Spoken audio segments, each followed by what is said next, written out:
จิงกิน เจ้า ได้แต่ว่า ยังจิงเจ้า จิงเจ้ามันอยู่ในขี้ขวายนี่ ดิใส่ให้เขาเจ้าเบิ่งนี่มันคือยังสามารถกินได้บ่ FC กิน คอมเม ได้ นต์มาเด้อนี่อันนี้จะเป็นขี้ขวายเนาะ มันกินได้อันนี้นะเดี๋ยวเอาไปทอดกับอันนี้นะ ที่ได้ตัวแม่มันตัวนี้สับเลย มันอยู่มันเป็นก่อนเลยเนาะ กิน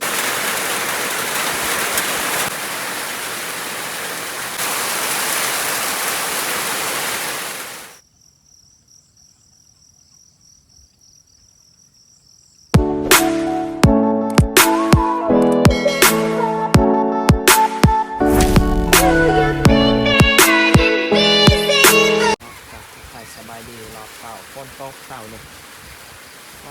ตกขึ้นสิตกแห้งตกพอได้สำนักเปิดอยู่ทางไหนอันนี้ก็เดินเช้า5 โมงเช้าแหละหยุดมาถ่ายคลิปเลยสบายดีตอน5 โมงเช้าเลยเพื่อนพี่น้องเลย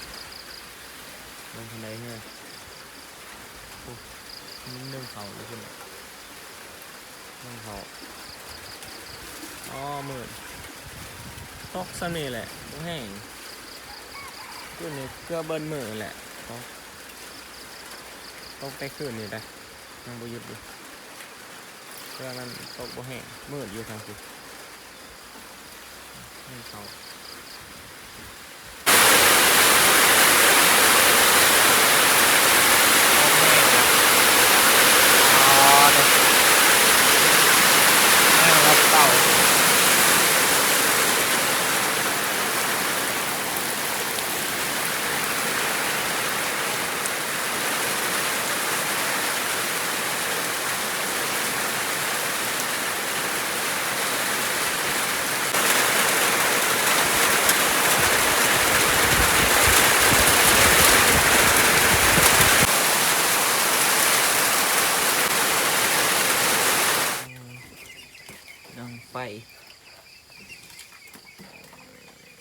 ไปใช้เมื่อคืนนี่คือบ่เห็น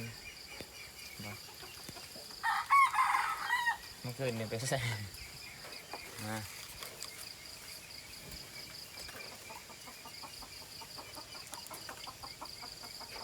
ทำสุกเขาเดี๋ยวสิวานกะไถนาก่อนนี่ใส่เบิ่งน้ำมัน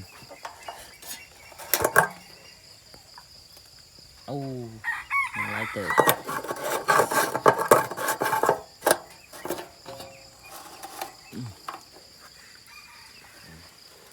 ถือว่า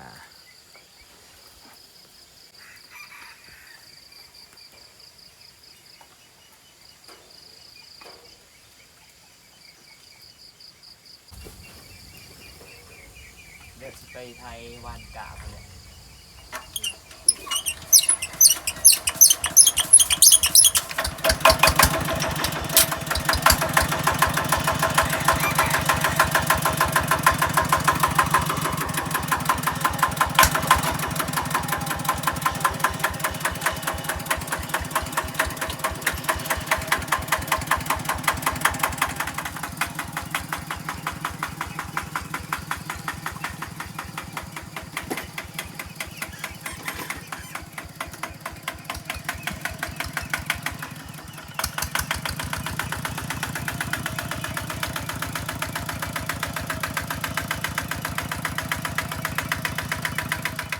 ตกแต่เสาเนี่ย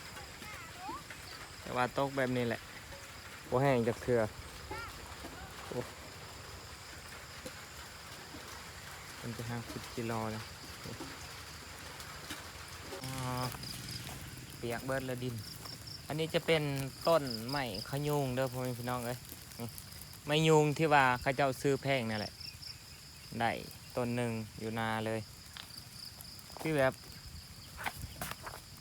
แต่ว่าฟังไทยบุหัวใหม่ยัง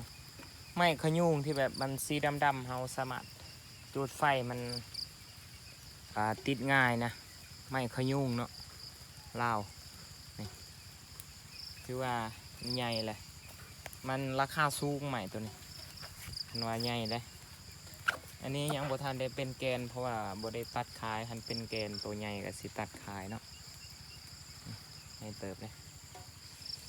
อ๋อเปียกเบิดแล้วดินซุ่มเบิดแล้วบัดนี้มาเบิ่งเพิ่นขุดจีรอดินเปียกเบิดเลยอันนี้จะเป็นกกไม้ยังวะที่เราสามารถเฮ็ดเฮือนเฮ็ดซ่านได้ไม้แปนกกยังกกกุ้งเพิ่นว่าสิได้ว่าสิรอเนาะมื้อนี้กาว่างๆเลยพาเพิ่นไปหาขุดจีรอไปจักโตเลย สุดโต เย้ในตัวเดียว เปียกเบิดฝนตก ฝนตกเด็กซุ่ม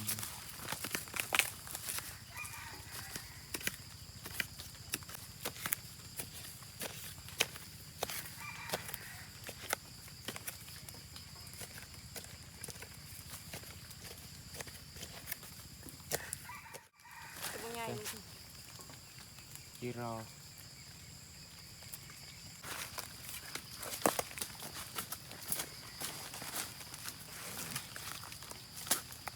อ๋อตกมันตกแห้งน้ำขึ้นมาหอดทีเลยงานกันมันตกบ่แห้ง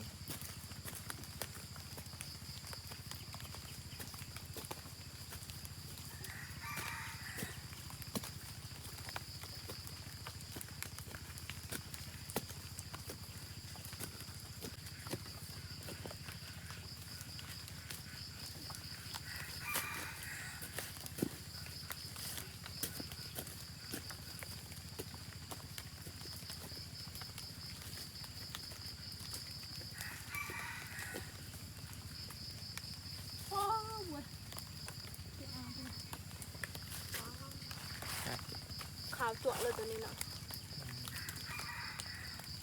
เห็นปะ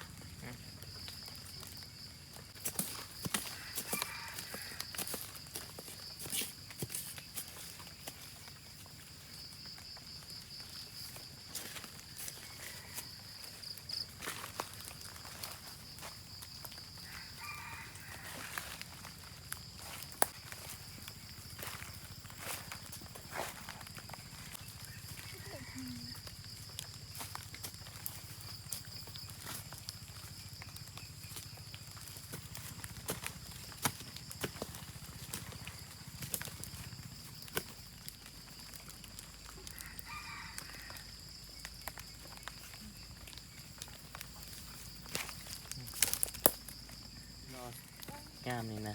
มั่นดีเลย เอาคุณที่นู่น กิน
ก็ตัวนี้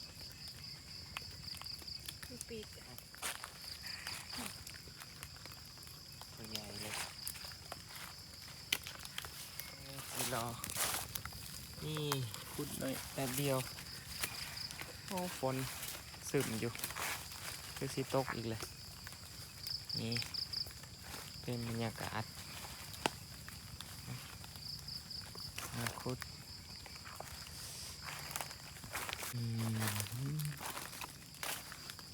ว้าว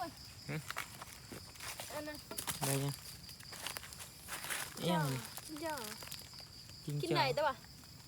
เอียงจริงเจ้า กินจำมันอยู่ในขี้ขวายเลย ดิใส่ให้เขาเจ้าเบิ่งนี่มันคือยังสามารถกินได้บ่FC กิน คอมเม ได้ นต์มาเด้อนี่อันนี้จะเป็นขี้ขวายเนาะ มันกินได้อันนี้นะเดี๋ยวเอาไปทอดกับอันนี้นะ นี่ได้ตัวแม่มันตัวนี้สับเลย มันอยู่มันเป็นก่อนเลยนะมันเป็นก่อนเลยจ้ะ เบิกสิเกะให้ดูนี่บ่ะกินได้บ่ะเอาหรือบ่ะ น่าจะกินได้นะมั้งมันเป็นก่อนพุด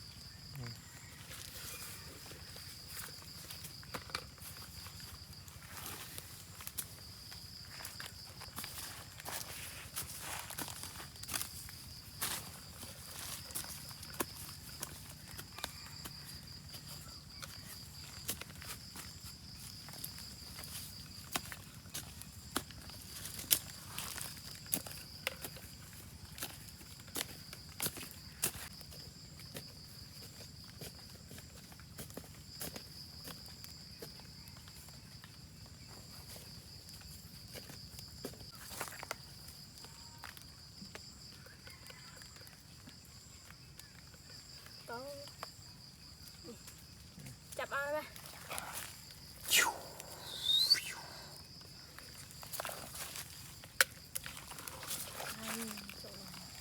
โอเคถือว่า5 คูดเท่านี้แหละแล้วก็ฝากกดไลค์กดแชร์กดติดตามหน่อยเด้อพี่น้องเพื่อรับชมคลิปใหม่ๆกดติดตามไว้เนาะจีรอ